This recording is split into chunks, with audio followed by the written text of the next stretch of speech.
지난주 우리는 쌍둥이 도마가 우리도 나사로와 결합하여 죽으러 가자 하며 주님을 이렇게 툭 건드려 봅니다. 믿음이 있는 척 하나 이중적 사고를 가지고 말을 던져 놓습니다. 우리의 믿음은 어떠한가? 오늘 우리의 마음속에 이중적 생각이 혹여 있지 아니한가?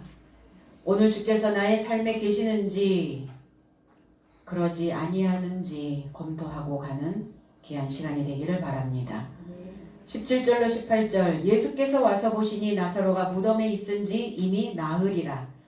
18절 베다니는 예루살렘에서 가깝기가 한 오리쯤 되매 그랬어요. 나사로의 상태를 와서 만났다. 와서 봤다는 것은 안다는 이야기입니다. 와서 만나니 무덤 안에 사의를 보관하여 있더라 이렇게 얘기했어요. 그 무덤이라고 하는 의미는 무엇일까?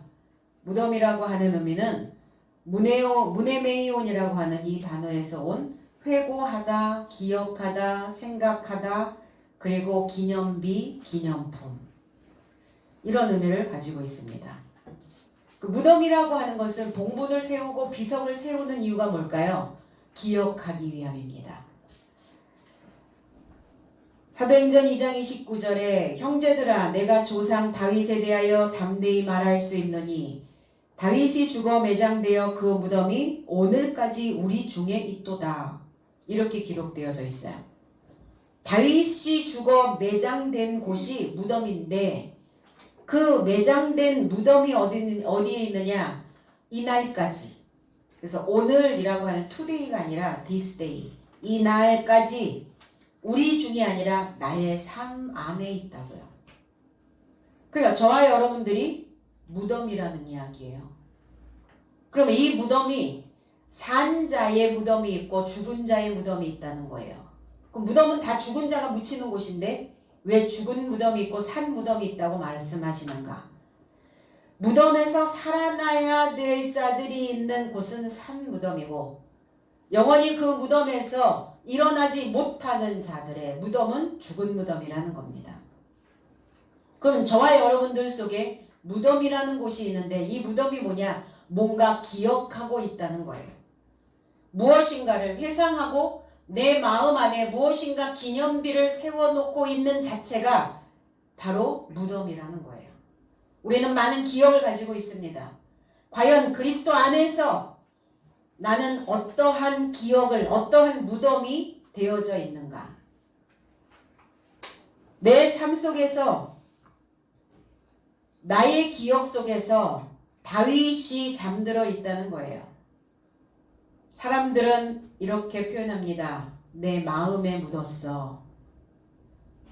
자녀도 내 마음에 묻고 사랑하는 사람도 잃어버렸을 때 내 마음에 묻습니다.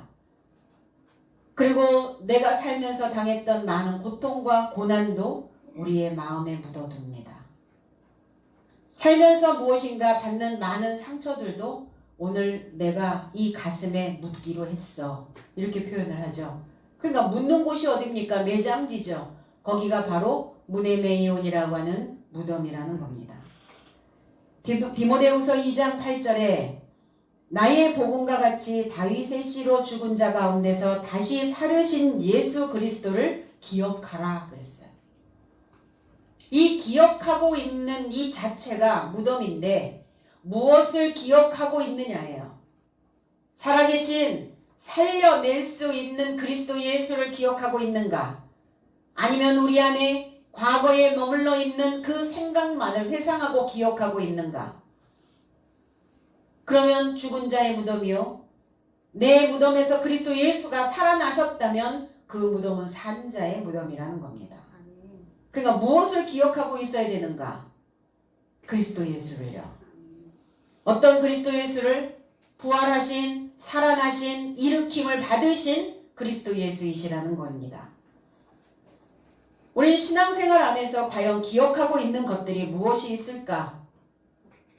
예수께서 십자가에 못 박히시고 성소의 휘장이 둘로 위로부터 아래까지 둘로 찢어져 둘이 되었을 때 땅이 진동하고 바위가 터지고 무덤되어 있었던 사람들이 열리고 잠자던 성도의 몸이 일어났다 이렇게 표현하고 있어요.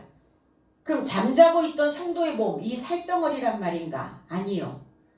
이 몸이라고 하는 의미는 소조라고 하는 이 단어에서 구원하다, 구조하다, 고치다 이런 표현이에요. 그럼 무덤에서 잠자고 있었던 성도가 구조되어졌다는 거예요. 고침을 받았다는 겁니다. 그 무덤은 어떤 무덤이었습니까? 옛삶이었어요. 과거의 생각에 잡혀있는 자의 무덤이었다는 것이에요. 예수의 부활과 결합되어 무덤에서 나와서 거룩한 성에 들어가 많은 사람에게 보이니라 그랬어요.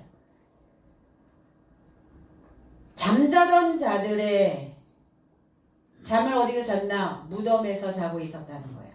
우리의 기억 속에서 잠자고 있었다는 겁니다. 그래서 갈라졌을 때 탈바꿈이 일어날 수 있는 그 생각을 우리는 해내야 되는 것입니다. 내가 기억하고 있는 무덤인 그 삶이 열린 거예요. 내가 열린 거예요. 내 생각이 열린 겁니다. 이 내 생각이 열린 것을 무덤이 열렸다. 성경은 이렇게 표현하고 계십니다. 예수의 살아나심과 결합한다는 것, 그 그리스도 예수와 결합한다는 것은 과연 어떠한 상태를 이야기하고 있을까? 당연히 2000년 전에 오셨던 그리스도 예수는 부활하시고 거기에 있었던 사람들과 결합되어졌을 거란 말이에요.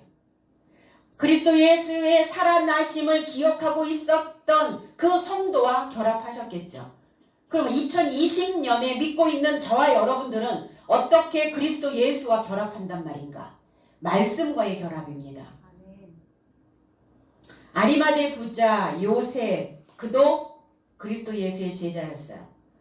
그가 바위 속에 파놓았던 자기 새 무덤에 넣어두고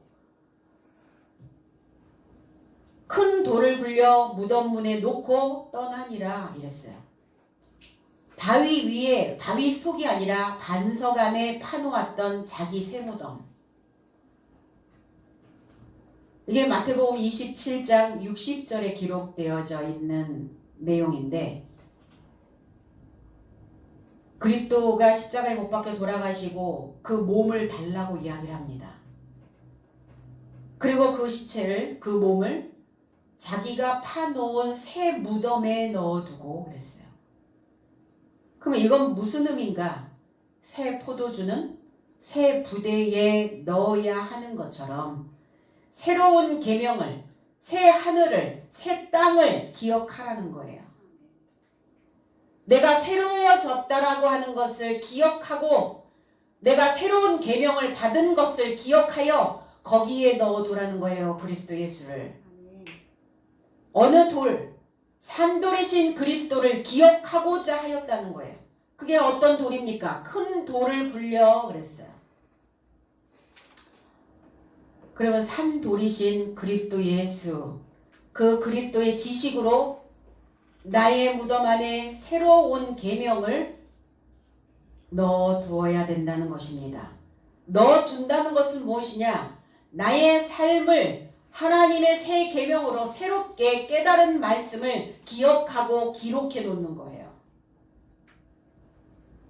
오늘 저와 여러분들은 그리스도 예수를 내가 가지고 있는 내 새로운 그 기억 안에 넣어두어야 될 줄로 믿습니다. 깨달아서 기억되어진 말씀을 담은 금대접이 되어져야 돼요. 그 무덤이면, 깨달아서 기억되어진 무덤이라면 그리스도 예수는 살아날 것이고, 이 말씀을 깨닫지 못하고 무지하여 있는 것을 기억하고 있다면 과거의 종교의 행위, 과거의 신앙의 상태를 기억하고 있고 여전히 내가 그것을 붙잡고 있다면 그 무덤에서는 그리스도 예수가 살아날 수가 없다는 겁니다. 그러니까 기억되어지려면 어떻게 해야 되죠? 그리스도 예수와 결합되어지는 그 말씀과 결합되어지려면 이 말씀을 설명할 수 있어야 된다는 거예요. 설명할 수 없다면 이해할 수 없고, 이해되어지지 않고 있다면 그 이해되어지지 않은 것은 우리는 기억하기가 어려워요.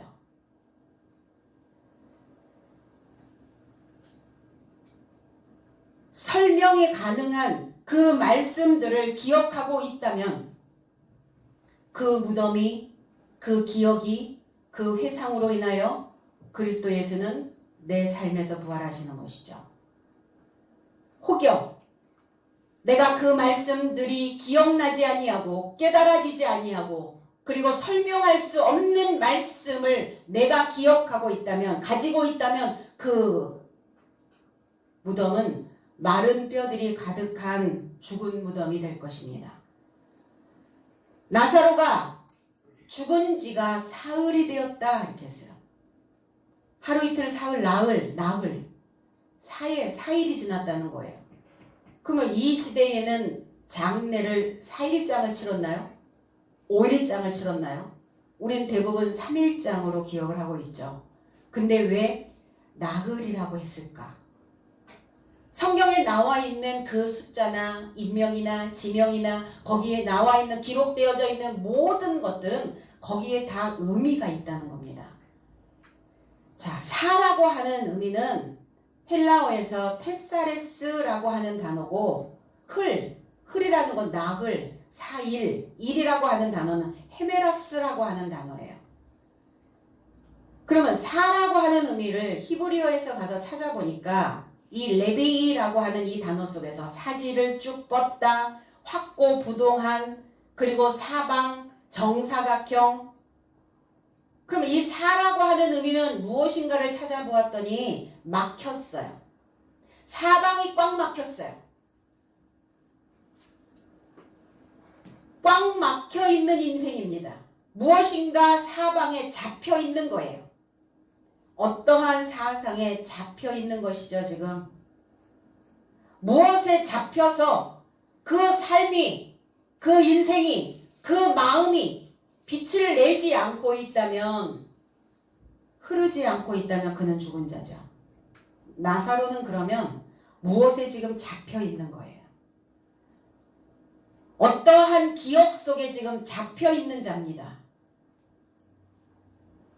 우리는 신앙 안에서 어떠한 기억 속에 잡혀 계시죠? 나의 인생 어느 한 부분에 어떠한 기억 속에 잡혀 계시지는 아니하신가? 마가복음 2장 3절에 사람들이 한 중풍병자를 네 사람에게 메워가지고 예수께로 올세 그랬어요. 중풍병자가 있었는데 네 사람이, 그러면 들것 하나하나, 모퉁이, 귀퉁이 하나하나 네 사람이 들었단 말입니까? 보통 이렇게 해서 두 사람이 앞뒤로 해가지고 두 사람이 들고 오지 않나요? 네 사람이 떠매고 오는 것도 사실은 그게 더 힘들 것 같아요. 그럼 일정하게 키가 맞던가 뭐가 뭐 조건이 붙어야 되지 않을까요? 그 왜 네 사람이 떠매고 왔을까? 이 중풍병자, 중풍병이라고 하는 것은 옆으로 늘어지다예요. 사지가 늘어진 거예요. 우리의 기억이, 생각이 늘어진 자입니다. 늘어져 있으니까 어때요? 마비가 되어졌겠죠. 어느 한 기억에 잡히면 마비가 되어집니다. 분별이 안 돼요. 분간이 안 됩니다. 이것이 옳은지 옳지 않은지 알지 못한다는 거예요. 그 생각이 자꾸 늘어지니까 어때요? 몸과 마음이 다 늘어져 버리는 거죠. 이거를 중풍병이라고 말합니다. 그러면 이 중풍병자는 네 사람이 끌고 왔어요. 그럼 이 중풍병자도 무엇인가에 지금 매여 있는 겁니다. 어떠한 기억 속에 잡혀 있는 거예요. 사방이 꽉 막힌 거예요.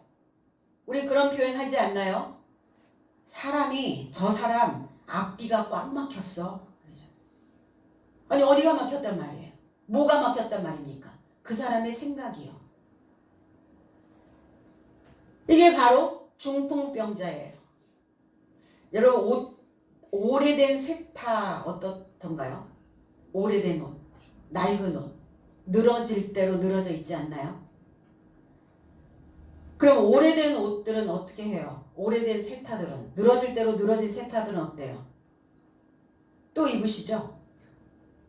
이듬해 또 입으세요? 버리세요? 갈아입으시나요? 아, 그러시군요. 그럼 우리가 육신에 걸치는 그 세탄은 늘어질 대로 늘어져 버리면 버리는데, 왜 우리의 생각에 늘어질 대로 늘어진 그 낡은 쇠탄은 왜 버리지 않죠? 왜 옷 갈아입지 않으세요? 빨지 않고 넣어둔 옷 다시 그 이듬해 꺼내서 입는단 말이에요. 우리의 생각이, 우리의 상태가. 그러니까 어떻죠? 마비되어져 버리는 거예요. 무감각해져 버리는 거예요. 늘어질 대로 늘어진 거예요, 생각이. 사람들은 이렇게 생각합니다. 나는 오늘 주의를 지켰고, 나는 교회 안에서 어떤 프로그램에도 다 동참을 하고 있으니 나는 병자가 아니다라고 생각을 하는 거예요. 난 늘어져 있다고 생각하지 않는 겁니다. 종교가 무엇일까요? 우리가 지금 겨우 하고 있는 행위들이 뭘까? 종교라고 하는 신경 안정제에 다 마비되어져 있다는 겁니다. 그러면 이 신경 안정제에 취하여 마비되어 있고 정체되어서 사방으로 묶여있는 신앙인들을 중풍병자로 말하고 있는 겁니다. 그 묶여있는 거 주님은 뭐하러 오셨어요? 그리스도는 이 중풍병자를 향하여 아가야, 너희의 죄로부터 죄 사함을 받았다 이렇게 얘기하는데, 죄를 사함받는 게 아닙니다. 죄로부터 풀려지는 겁니다. 그러니까 죄에 묶여있는 거예요. 어떠한 기억 속에 묶여있는 겁니다. 과거의 기념비를 세워놓고 있는 거예요. 얼마나 잘 보이겠어요. 기념비가 세워져 있으니까 내 속에. 그러니까 또 거기 가서 또 눌러붙어 있고 또 거기 가서 눌러붙어 있는 거예요. 묶여있는 이 중풍병자를 풀어주시는 거예요. 그러면 나사로는 어떤 자인가? 하나님의 도우심을 받는 자인데 묶여있다는 거예요. 어떠한 사고의 기억의 회상에 묶여있는 자입니다. 어떤 것에 묶였을까요? 과거에 반복되는 삶으로. 반복 또 반복, 반복. 이 반복되어지는 옛 삶에 묶여있는 나사로를 보고 계신 거예요. 본다는 것은 안다는 겁니다. 내가 그 사람을 보고 있다는 것은 그 사람의 겉모습만을 보는 게 아니에요. 그 사람의 마음을 봐야 되는 것입니다. 그럼 안다는 것은 뭐예요? 이 안다는 것을 찾아 들어가다 보면 각자의 상태가 드러납니다. 보고 계시나요? 그 사람을 보고 계세요? 보았다면 알아야 해요. 알았다면 그 사람의 상태가 어떠한지를 눈치채셔야 된다는 겁니다. 교회의 신앙적 삶에서 다음 단계의 그 상태로 넘어가기 위해서 나의 믿음은 어떠한가? 내 상태는 어떠한가에 대한 질문을 반드시 던져야 되는 것입니다. 늘어질 대로 늘어져 있는 마음을 다시 일으켜야 오늘 우리는 예루살렘, 베다니에서 떨어져 있는 오리쯤 가야 되는 그곳에 머무를 수 있다는 겁니다. 베다니는 가난한 집이라는 뜻이에요. 가난한 집은 예루살렘, 평화의 가르침의 성, 그 예루살렘 성에 가까이 왔다 그랬어요. 마음을 쪼개고 내 마음을 분쇄해서 진리의 새로운 말씀들이, 진리의 그 물들이 내 안에 새 교훈으로 자리 잡기까지가 사실은 전쟁이에요. 그러면 지금 예루살렘이 가까이 왔다라고 하는 의미는 이제 전쟁이 지나가고 평화를 기다리고 있는 모습이라는 겁니다. 그런데 15라고 하는 이 의미 속에 데카펜테라는 단어가 두 단어가 합성이 되어져 있어요. 5, 데카라고 하는 단어는 열이라는 단어고 펜테라고 하는 단어는 다섯이라는 뜻이에요. 그러니까 15예요. 5가 15리. 리는 뭐냐면 스타디온. 그러면 15 스타디온이에요. 15 스타디온, 15 운동장이 가까이 왔다. 그러면 10이라고 하는 의미는 축적하다, 부유하게 되다, 부자가 되어지다 라는 의미를 가지고 있고 5라고 하는 이 하미시라고 하는 단어는 살찌다, 무장하다, 견고하다 이런 의미를 가지고 있어요. 그러면 축적하여 살찐, 부유하여 살쪄 있는 그리고 무장하여 있는 경기장에서 우리는 경기를 해야 되는 것입니다. 그럼 경기장에서 어떻게 경기를 하죠? 선수들은 죽기 살기로. 죽기 살기로 하지 않나요? 슬슬해요. 운동장에서 뛰는 선수들이 다름질하는 선수들이 그냥 느릿느릿 세워라 내워라 그리고 가나요? 그런 선수들은 아무도 없죠. 죽을 힘을 다하여 뛰는 거예요. 그럼 오늘 나사로가 죽은 지 나흘이라 그러면서 왜 베다니가 있는 그 예루살렘에 15리를 말씀하셨을까? 그럼 나사로는 지금 사투를 벌이고 있는 거예요. 죽기 살기로 죽을 만큼 힘든 어떤 고비를 지금 넘어가고 있다는 겁니다. 무엇에 묶여 있다면 그 묶여 있는 것을 풀어야 되는데 누가 풀어줍니까? 하나님이 그리스도 예수가 어느 날 산신령처럼 펑 나타나셔서 아무개야 네가 지금 묶여 있는 것을 보니 내 마음이 답답하다. 그리고 풀어주시던가요? 그렇지 않단 말이에요. 이 말씀을 듣고 깨달아서 내가 어떤 기억에 묶여 있구나. 그럼 뭐 하셔야 돼요? 하나님의 말씀을 축적하였다면 그동안 하나님의 말씀으로 내가 부유한 자가 되어져 있다면 이제 무장하셔야 돼요. 하나님의 말씀으로 무장하고 하나님의 말씀으로 견고히 서 있는 이 15 운동장에서 나는 절대로 과거의 삶으로 가지 않기를 죽기 살기로 다름질 하셔야 된다는 겁니다. 아멘. 그러니까 신앙은 허무하고 신앙은 헛되어지지 않게 하기 위해서는 우리는 반드시 이 전쟁이 지나가줘야만 되는 것입니다. 그래서 평화를 기다리고 있는 거예요. 내 속이 지금 전쟁통이기 때문에. 그런데 마비되어 늘어져 있는 자는요. 전쟁조차도 하지 못합니다. 전쟁을 할 수 있다는 것은 하나님의 말씀으로 축적되어져 있어야 하고 하나님의 말씀으로 살쪄 있는 자만이 15가 되어져야만이 전쟁을 치를 수가 있어요. 어디에서 달리는 겁니까?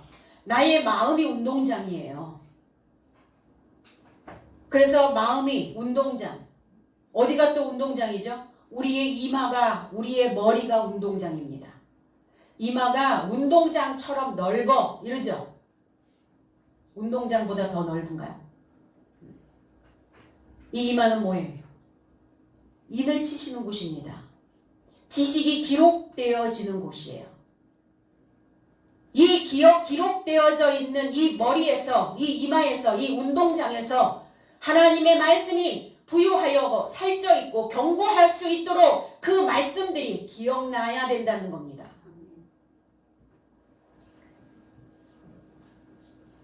오늘 이 경기장에서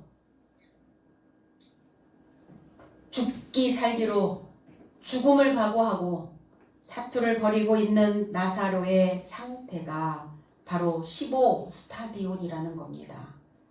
그럼 저와 여러분들도 그리 해야 되지 않나요? 신앙 안에서 무엇인가 내가 버리고자 하는 것들을 버릴 수 있는, 다시 늘어져 있는 그 옛 삶으로 세탁하지 아니하고 넣어두었던 그 옷을 이듬해에 또 꺼내서 입는 반복적인 어떤 삶을 살지 않기 위해서는 사투를 버리셔야 된다는 거예요. 그동안 그래서 말씀 기억하시라고요. 머리에 기록되어져 있는, 그리고 내 마음에 기록되어져 있는 그 운동장에서 나는 지금 어떤 다름질을 하려고 하는가. 경주하는 자는 반드시 합법적인 경주를 해야만 합니다. 하나님의 말씀 안에서여야 된다는 거예요. 내 생각으로 자꾸 넘나들지 마세요. 내 생각으로 이래도 되겠다 저래도 되겠다 하지 마시라고요. 내가 이렇게 하고 싶으나 상대의 의도는 무엇인지를 물어보시고, 나는 이렇게 해도 된다라고 그동안 해왔으나 상대가 그것을 그렇지 않다라고 말하면 그것을 받아들일 수 있는, 교훈을 받을 수 있는 자의 모습이 되어져 있어야 된다는 거예요. 그게 바로 경주하는 자의 모습입니다. 법대로 경주하는 자의 모습. 그래서 풍성한 기억을, 부유하여 있는 그 기억을 보유하고도 사람들은 거의 삶에 활용하지 않아요. 어떤 문제가 탁 발생이 되면 우선 탁 1차원적으로 올라오는 감정, 내가 예전에 습관적으로 했던 패턴, 그 패턴들이 그냥 내 육신에 묻어있기 때문에 육신은 그것을 기억하고 있거든요. 그러니까 그렇게 행하는 거예요. 말씀을 축적하여 경고에 있다면 나는 이 신앙의 여정 안에서, 이 신앙의, 이 믿음의 경기장 안에서 나의 변화에 어떻게 적응해 가고 있는지를 우리는 보여줘야 된다는 겁니다. 예전이나 지금이나 말씀을 먹으나 말씀을 먹지 않으나, 교회를 다니나 다니지 아니하나, 작년이나 올해나 배우나 배우지 아니하나 똑같은 패턴으로 있다면 내가 변화되어져 있다는 것을 무엇으로 증명해낼 것이며 무엇으로 보여줄 것입니까? 계시록 21장 16절에 그 성은 네모가 반듯하여 길이와 넓이가 같은지라 그 갈대로 그 성을 측량하니 12,000 스타디온이요 길이와 넓이와 높이가 같더라 그랬어요. 하나님의 성전인, 성전 되어져야 하는 모양이에요. 반듯하다. 네모 반듯해. 그 사람 참 반듯해. 이런 표현을 하죠. 내가 반듯해야 내 주변에 있는 사람을 반듯하게 만들 수가 있어요. 그럼 좀 딱딱하죠. 각이 져 있으니까 좀 굴려. 유들유들하게. 아니 반듯하게 만들어지지 않은 상태에서 굴리기만 합니까 먼저? 그거 안 되죠. 반듯하여 있어야 내가 그 반듯하여 있는 그 나의 모습 속에서 좀 유연하게 돌아가는 것이지, 반듯한 모양도 만들어내지 않은 상태에서 깎기 먼저 합니까? 그렇진 않다는 거죠. 하나님의 성전 되어져야 하는 나의 모양입니다. 그럼 뭘로 반듯하게 하실 거예요? 말씀 66권이, 깨달아진 말씀 66권이 이해되어지고 설명되어진 그 말씀으로 반듯하게 지어져야 된다는 거예요. 그 지어지려면 기록해야죠. 뭘로 기록해야 됩니까? 갈대로요. 이 갈대는 뭐냐? 붓입니다. 갈대는 뭐예요? 펜입니다. 근데 무엇으로? 어떤 갈대로? 금갈대로. 금은 뭐예요? 연단되어지고 연마되어진 우리의 생각이, 우리의 생각으로 기록하는 거예요. 연단되어진 그 생각이 갈대라는 겁니다.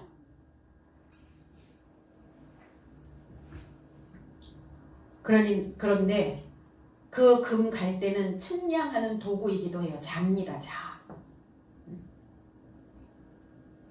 내 안에 하나님의 말씀의 분량이 미달되어지면 12,000 스타디온이 될 수가 없어요.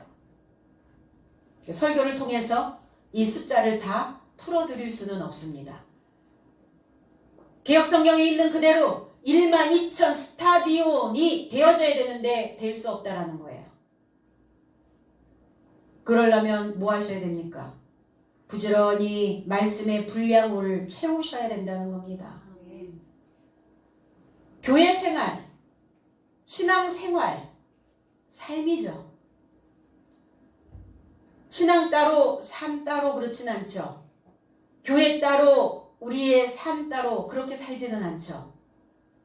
교회 생활 안에서 우리가 다름질을 해도 지금 여러분들은 지금 다름질하고 계시는 거예요. 뭐 하시려고요? 말씀 잡으려고. 막 달려서 말씀 붙잡으시려고. 말씀 붙잡으러 오신 여러분들이 느릿느릿 걸어갈 수 있어요? 아니죠. 달려야죠. 다름질을 해도 상을 받는 자는 하나이다 이렇게 기록되어져 있어요. 그럼 다 큰일 났네. 여기 계신 모든 분들이 한 사람만 뽑는다고 하니까 큰일 났네요. 그게 아니라 하나 된 자라고요. 상을 얻는 자는, 상을 받는 자는 하나 된 자이다. 무엇과? 말씀과.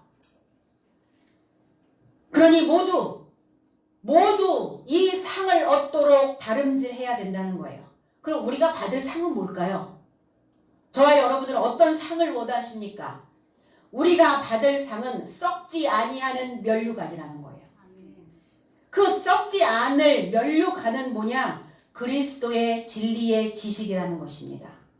그럼 면류관은 어디에 써요? 머리에 쓰잖아요. 머리. 이 머리에 기록된 그리스도 예수의 진리의 말씀이 면류관이라는 거예요. 죽어서 면류관이요?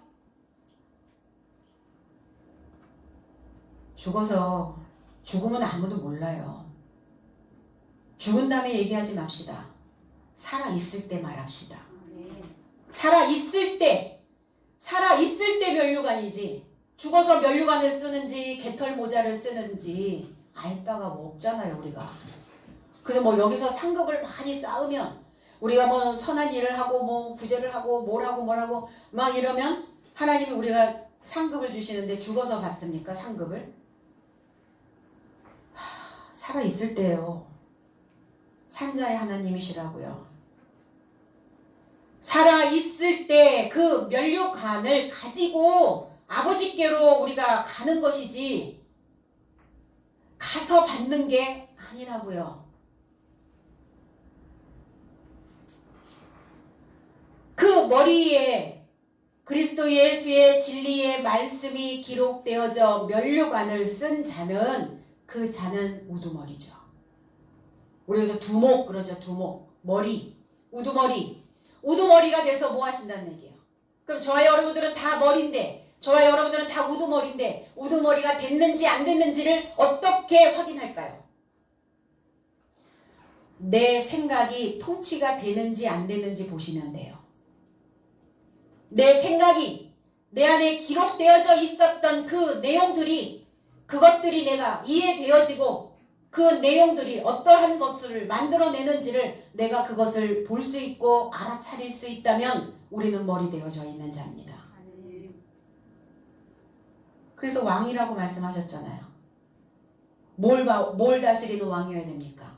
머리요. 머리에 기록되어져 있는 그 기억을 다스려야 된다는 겁니다. 그렇지 않으면요. 그러니까 사람들이 참 그래서 가봐야 알아? 이렇게 표현하죠. 그 길이 어떤 길인지 가봐야 알아? 가보지 않아도 그러면 가다 보면 어때요? 가면 또 가시투성이에요. 또 가시가 박힙니다. 꼭 그거를 경험해야 되겠어? 길이 있잖아. 말씀 속에 길이 있잖아. 책 속에 길이 있잖아. 내가 저와 여러분들이 책인데 여기에 기록되어져 있는 책이 있잖아. 넘어가야죠. 가시밭길 걸었던 상처투성이었던 그 과거의 책장으로 다시 넘어가실 것입니까?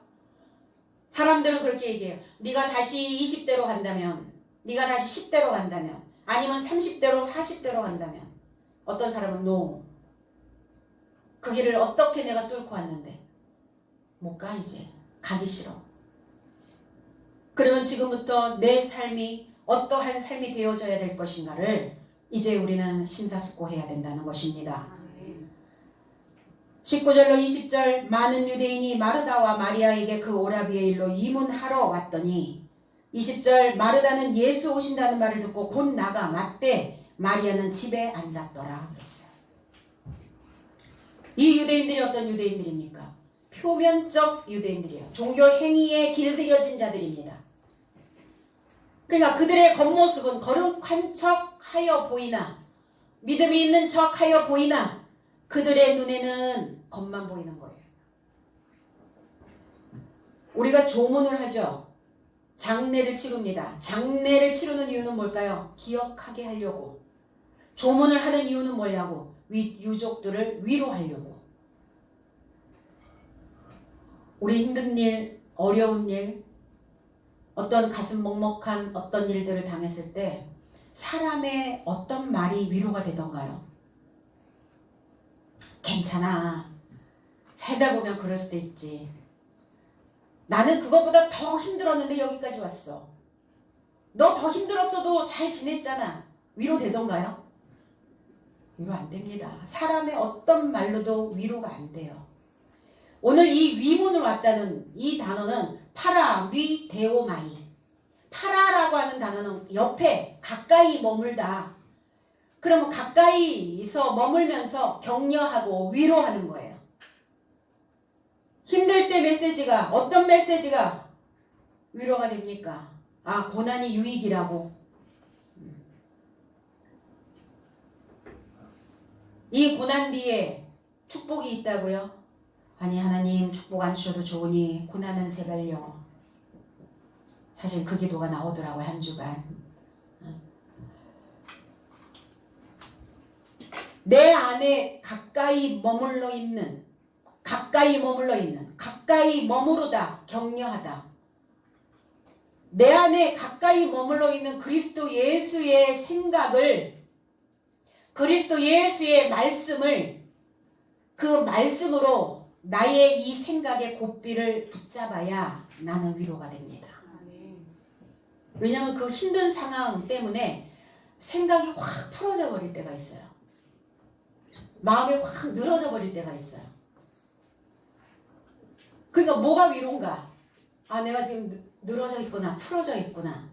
그럼 하나님의 말씀으로 다시 고삐를 다투어 잡아야지. 이게 바로 우리에게는 위로라는 겁니다. 이 위문을 오늘 저와 여러분들이 받으시길 바랍니다. 마르다는 여주인이라는 뜻을 가지고 있어요. 그러니까 여주인답게 어때요? 움직이는 거예요. 그냥 그리스도 예수께서 오신다는 소리를 듣자마자 주님을 만나러 나갑니다. 근데 주님을 만나러 나가는데 이 맞으러 갔다라고 하는 휘판따오라는 단어가 주님을 반가이 맞으러 나간 게 아니에요. 이 휘판따오라고 하는 단어는 아래의 반대편으로 가다. 그러니까 반가워서 맞으러 간 것이 아니라 예수의 행동과 대치되는 거예요. 대치된다는 건 뭐예요? 예수의 모습을, 예수의 행동을 받아들일 수 없는 거예요. 반대편에 서 있단 말이에요. 그러니까 뭔가 마음이 상해 있는 상태죠. 반대 입장으로 만나고 있는 거예요. 반대 입장. 어떤 환경 속에서 사실은 원망이 올라오죠. 주님의 뜻이 무엇일까? 하나님의 뜻이 무엇일까? 사람의 생각으로는 그 어려운 환경을 닥치고 보면 하나님의 뜻은 생각이 안 나요. 왜였을까? 왜라는 단어가 내 속에서 계속 메아리쳐 올라오니까 주님의 뜻과 하나님의 뜻과 반대의 아래에 있는 거예요. 반대쪽에 있는 겁니다. 아버지의 뜻이 무엇이었습니까? 아버지 무엇을 우리에게 알게 하시고자 하는 것입니까? 이래야 되는데 그런 생각이 안 들죠. 순간. 이게 마르다란 말이에요. 그러면 저와 여러분들 속에도 마르다의 성향과 마리아의 성향이 두 성향이 있단 말이에요. 우리 속에. 그러니까 어떠한 생각이 어떠한 상황이 벌어졌을 때 그냥 먼저 후다닥 하지 마시라고. 먼저 무엇인가 행동하고 보는 이 마르다에서처럼 그렇게 행동파 하지 말고, 물론 필요하긴 해요. 그러나 하나님은 깊은 사고를 하는 자를 좋아합니다. 어떤 행동을 후다닥 하기보다는 이렇게 해도 될까? 저렇게 해도 될까? 나는 이렇게 하고 싶은데 저 사람은 어떨까? 내가 이렇게 말했을 때 어떠한 상황이 벌어질까? 그래서 내게 불리하게 작용이 되어졌다 할지라도 생각하고, 근데 마르다는 불리하게 작용하면 왜 그렇게 하셨냐고 이렇게 반대편에 서게 되죠. 그러니까 마르다적인 성향이 좀 강하면 어떻죠? 실수가 많아요. 말도 툭 뱉어버리는 거예요. 그러니까 실수가 많고 즉각적인 어떤 움직임 때문에 주변을 곤란하게 만들 때도 많다는 거예요. 근데 마리아는 집안에, 이상하잖아요. 주님이 오신다 그러면 똑같이 나가서 맞이했었어야 되잖아요. 근데 마리아는 집안에 앉았더라. 이 집, 오이키아라고 하는 이 집, 나의 깊은 생각의 집입니다. 이걸 신전이라고 얘기해요. 너희는 기도할 때 골방에 들어가서 기도하라. 골방입니다. 깊은 곳이에요. 마리아는 이 곳에, 이 집에, 오이키아라고 하는 이 신전에, 하나님의 집에, 그 집에서 깊은 사고로 자기의 상태를, 자기의 환경을, 주변의 환경을 다스리고 있는 것입니다. 마리아라고 가슴이 안 아프겠어요? 마리아도 오라비가 죽었는데 안 아프겠냐고요. 오라비가, 그 형제가 묶여있는데 힘들지 않겠어요? 걷지도 못하고 일어나지도 못하고 잡혀있는데 아프지 않겠냐고요. 그런데 생각하는 거예요. 즉각적으로 반응하지 않고 즉각적으로 튀어나가지 아니하고. 우리는 신앙 안에서, 교회 생활 안에서 반드시 하고 가야 되는 것들이 있어요. 그게 무엇이냐? 멘탈 다시플린. 멘탈 다시플린이라고 하는 것은 뭐냐면 정신 훈련이란 단어예요. 다시플린. 그러면 정신 능력을 훈련하면 어떻죠? 강해지죠. 우리의 몸도 팔을 단련하면 팔의 근육이, 다리 근육이 붙을 수 있도록 다리를 훈련하면 다리의 근육이 붙듯이 우리의 정신도 훈련을 받으면 정신이 강해진단 말이에요. 훈련시킬 수 있는 사고, 그럼 우리의 정신을, 우리의 영을 훈련시킬 수 있는 것은 무엇으로 해야 될 것인가? 헤브라이즘적인 것, 헬레니즘적 사상, 그 교육이, 그 지식이, 그 연습이 우리의 영적인, 우리의 정신적인 훈련을 시켜줄 수 있는 내용들입니다. 헤브라이즘, 헬레니즘. 그래서 이 말씀을 통해서 나를 들여다보는 내관력을 만드는 거예요. 신앙 안에서 나를 들여다보는 내관력이 만들어지지 않으면 그건 헛걸음이라고요. 달리기 하는데 헛다름질을 하고 있는 것과 같다는 겁니다. 베드로전서 2장 5절에 너희도 산돌같이 영적인 집으로 세워지고 예수 그리스도로 말미암아 하나님이 기쁘시게 받으실 영적인 제사를 드릴 거룩한 제사장이 될지니라 그랬어요. 그럼 마리아는 지금 어떤 집에 앉아 있단 말입니까? 영적인 집에 앉아 있는 것입니다. 앉았다는 것은 뭘까요? 앉았다는 헤드라이오스, 고정되었다, 견고하다, 튼튼하다. 성경은 고정관념을 버리라고 하셨으면서 마리아는 왜 그냥 고정되어 있나요? 아니요. 무엇에 고정되어 있느냐예요. 과거의 삶에, 과거의 패턴에 고정되어져 있느냐? 아니면 그 믿음에 고정되어져 있느냐예요. 그럼 마리아는요, 깊은 생각 속에 고정되어져 있는 겁니다. 하나님의 말씀에 고정되어져 있는 거예요. 견고한 믿음에, 튼튼한 신앙에 지금 앉아 있는 겁니다. 그의 믿음이 흔들리지 않는 거예요. 우리는 일상을 살아가면서 예기치 않은 많은 사건과 사고들을 접하게 됩니다. 그러니까 그럴 때 내 마음이 무엇인가 붕 뜰 때 무엇으로 고정시키셔야 돼요? 말씀의 못을 박으셔야죠. 그 말씀의 못으로 고정시킨 삶이에요. 그러니까 어떤 삶이죠? 마리아는 기초가 튼튼한 삶이라고요. 고린도전서 15장 58절에 내 사랑하는 형제들아 견고하며 흔들리지 말며 항상 주의 일에 더욱 힘쓰는 자들이 되라. 이는 너희 수고가 주 안에서 헛되지 않은 줄을 알미니라 그랬어요. 주의 일에 더욱 힘쓰는 자. 우리가 해야 되는 주의 일은 뭘까요?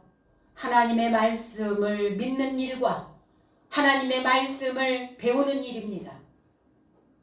믿는 일과 아는 일, 그 믿고 알 수 있도록 보내신 자의 그 지식을 받아들이는 일, 우리의 사고를 훈련시키는 일, 내가 가지고 있었던 그 기억을 새롭게 만드는 일, 어떠한 상황 속에서 또 어떤 환경 속에서도 내 마음이 하나님의 말씀으로 견고하게 든든하게 세워질 수 있는 일, 그 일을 힘쓰라는 겁니다.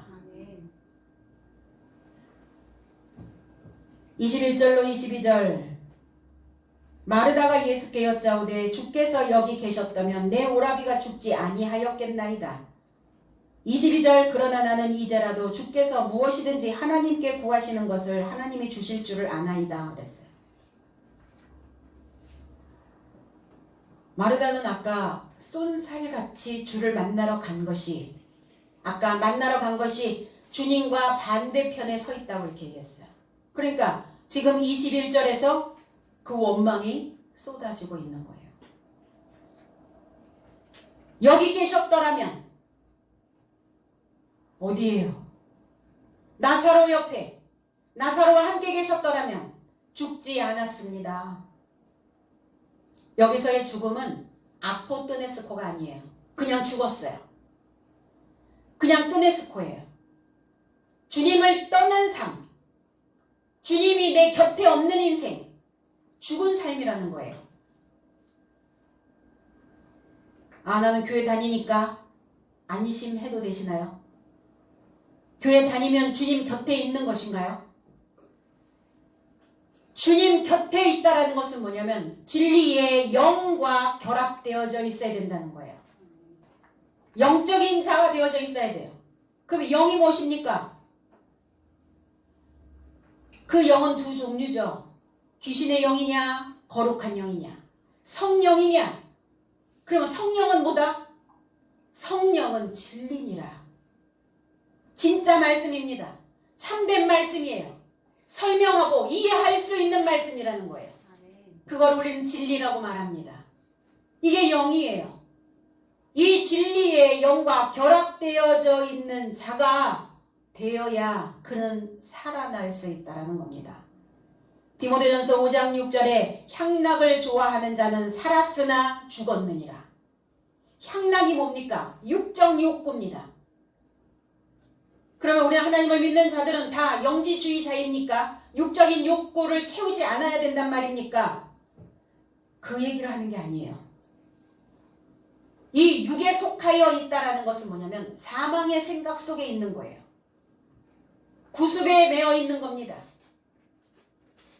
과거에 늘어질 대로 늘어져 있는 과거의 그 낡은 패턴에 있는 자를 우리는 육이라고 말합니다. 짐승과 같은 그 생각 속에 있는 자들을 육적이다라고 말합니다.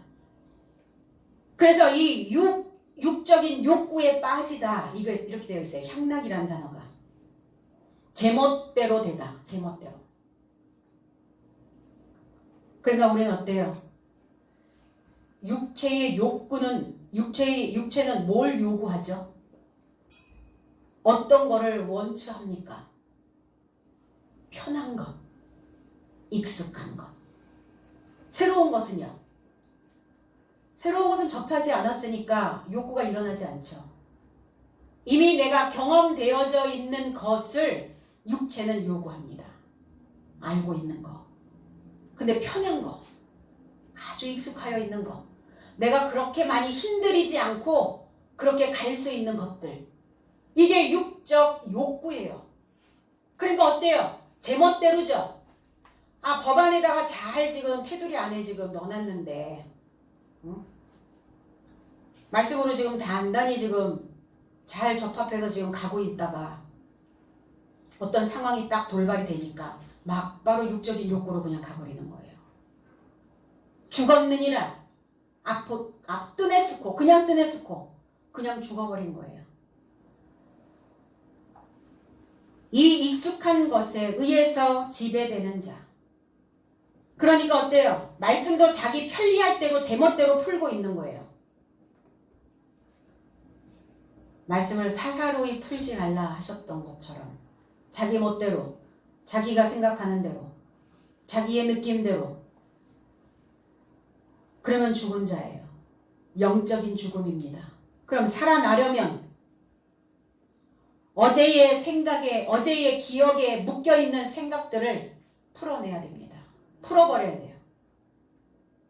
뭐에 지금 매여있냐고요? 뭐에 묶였냐고요? 풀어야 됩니다. 과거의 방식대로 살고자 한다면 그는 죽은 자입니다. 오랫동안 지켜왔던 것들이 있어요. 습관들이 있습니다. 삶의 방식들이 있어요. 그럼 오랫동안 지켜왔던 것들을 과감하게 버리고 우리의 인생의 배치도를 다시 바꿔야 합니다. 내가 살아있다는 것을 어떻게 증명할 것인가? 과거처럼, 예전처럼 내가 호락호락하지 않다라는 것을 보여줘야죠. 살아있다라는 것을 알게 해야 될 거 아니에요. 그래서 다시 윤형방황이라는 것을 이제는 그만해야 합니다. 윤형방황이라는 것은 뭐냐면 결국 돌다 제자리로 돌아가는 거예요. 윤형방황. 왜 윤형방황을 하냐면 신앙에 목적이 없어요. 맹목적 신앙생활. 맹목적 신앙생활들이 만드는 결과입니다. 믿는 목적이 뭐죠? 등산하는 사람들의 목적은 뭘까요? 등산하는 사람들의 목적. 그렇죠. 정상이죠. 산을 정복하는 거죠. 그럼 우리는 믿는 목적이 뭐예요? 말씀을 정복하는 겁니다. 내 안에 기록되어져 있는 내 생각을 정복하는 거예요. 이게 믿음의 목적입니다. 그래서 말씀의 산에 오른 자가, 말씀의 산에 오른 자만이 살아나게 되어진다는 것입니다. 그러니까 주께서 내 삶에 계시는가? 검토해야 죽은 삶과 죽은 생각과 죽은 기억과 분리시킬 수 있다는 것입니다. 22절에 마르다는 이렇게 말합니다. 그러나 나는 이제라도 주께서 무엇이든지 하나님께 구하시는 것을 하나님이 주실 줄 아나이다. 무엇이든 하나님께 구하시는 것을 하나님께서 주실 줄 믿습니다. 믿습니다. 하나님께서 주실 줄 믿습니다. 여러분 우리 다 아멘하고 무엇을 구하든 다 하나님이 주신다는 말씀입니까? 다 받으셨나요? 무엇을 구할 때 주신다는 건가? 구하다, 아이테오라고 하는 이 단어는 청구하다, 요구하다 라는 단어를 가지고 있어요. 우리가 가장 많이 좋아하는 구절, 마태복음 7장 7절. 구하라, 그러면 너희에게 주실 것이요. 찾으라, 찾을 것이요. 이렇게 개역성경에 기록되어져 있는데, 찾으라, 찾을 것이요가 아니라 찾으라, 만날 것이요. 두드리라, 그러면 너의 삶에게 열려질 것이다. 이렇게 되어져 있어요. 왜냐하면 구하는 자는 모두 취하고 있고 찾는 자는 모두 만나고 있으니 두드리는 자에게 그가 열려짐을 받을 것이다. 너의 삶에서 나온 어떤 사람이 그의 아들이 떡을 달라 하면 그에게 돌을 주겠느냐? 물고기를 달라 하면 뱀을 주겠느냐? 그러므로 만일 너의 삶이 악한 자라도 좋은 선물을 너의 자식에게 주는 줄 알거든. 더더욱 하늘에 안에 계신 너의 삶의 아버지가 그 자신을 구하는 자에게 좋은 삶을 주실 것이다. 그러니까 여기에서 사실은 하나님께, 깨가 아니에요. 깨. 이게 이제 깨 그러면 하나님께 구하라. 역격이어야 되거든요. 근데 주격을 썼더라고요. 보니까. 주격은 뭐예요? 하나님을. 그리고 완전히 내용이 달라지죠. 하나님을 구하는 거예요. 하나님께로 해석이 되니까 우리는 맨날 하나님께 내가 해도 되는데, 그러니까 사람이 해야 되는 건 사람이 해야죠. 사람의 손이 미치지 못하는 것, 사람이 지혜가 부족하여 할 수 없는 것을 우리는 하나님께 구해야 되는 거 맞아요. 그러니까 하나님께 구하는 것이 아니라 하나님을 구하면, 하나님이 주격이라니까요. 하나님을 요구하시라고요. 하나님을 청구하시라고. 하나님을 구해야 무엇이든 주신다는 거예요. 그래야 맞죠. 그러니까 내가 기도했더니 이런 거 받았다고 얘기하지 마시라고요. 내가 하나님께 구하였더니 이런 거 저런 거 다, 그건 자연적으로 흘러 들어가는, 그리고 무엇인가 내가 그거를 만들어내기 위해서 나는 거기에 노력이 들어갔을 거 아닙니까? 난 아무 노력도 안 했는데 하나님께 구하였더니 집을 주셨나요? 난 아무것도 하지 않았는데 하나님께 구했더니 자동차가 생긴 거예요? 그런 뻥튀기 튀기지 맙시다. 하나님을 구하면 무엇을 주신다고요? 하나님을 구하는 자에게 좋은 삶을 주실 것이다.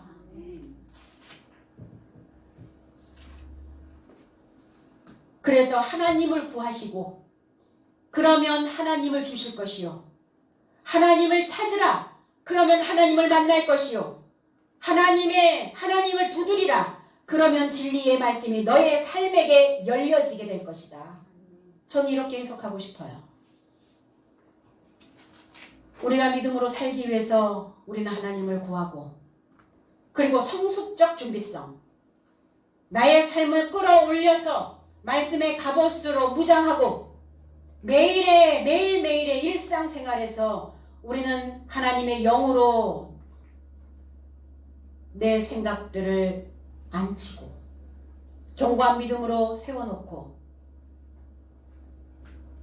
그래서 우리 모두가 다 요나의 표적, 요나처럼 새 술로 발효되어지는, 그리고 새로운 기쁨을 내 안에 발생시키는 그리스도의 삶을, 그리스도인의 삶을 우리는 퍼뜨려야 되는 것입니다. 무엇으로? 좋은 삶으로. 하나님을 구하는 자 좋은 삶으로 주신다고, 좋은 것으로 주신다고 말씀하신 것처럼, 그럼 우리가 구할 것은 의예요. 하나님 나라의 의.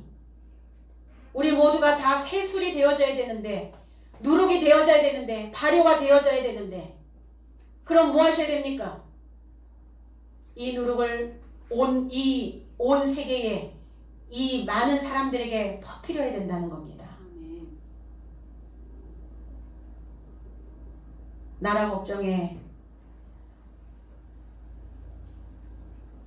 사람들의 살림살이에 걱정들이 많습니다. 우리는 이 시국에서 무엇을 해야 하는가? 이 기독교는 정말 이 국가가 필요로 하는가? 성숙된 준비성을 가지고 있는 크리스찬들이 이 어려운 난관들을, 이 난국들을 어떻게 헤치며 갈 것인가? 오늘 하나님의 나라를 위해서 내가 발효되어진 술이 되어져 있다면 이제 오늘 우리 모두가 다 그 술 담은 항아리들을 다 열고 많은 사람들에게 그 술, 좋은 것을 둔 그 잘 발효되어진 저와 여러분들의 이 삶으로 대접해야 될 줄로 믿습니다. 그래서 하나님의 나라가 든든히 세워질 수 있도록 마리아처럼 그 하나님의 전에, 하나님의 신전에 깊은 사고 속에 든든히 믿음으로 뿌리 내리시고 어떠한 환경과 어떠한 상황이 와도 흔들림 없이 경공히 갈 수 있는 저와 여러분들이 다 되어져서 그리스도 예수께서 하나님의 그 형상을 우리의 삶에 선물하시기까지 인정받는 삶으로 부유해진 그 삶으로 우리 모두가 평안한 평화의 그 터로 누리는 귀한 시간들이 되어지시기를 주님의 이름으로 축복합니다. 기도하겠습니다.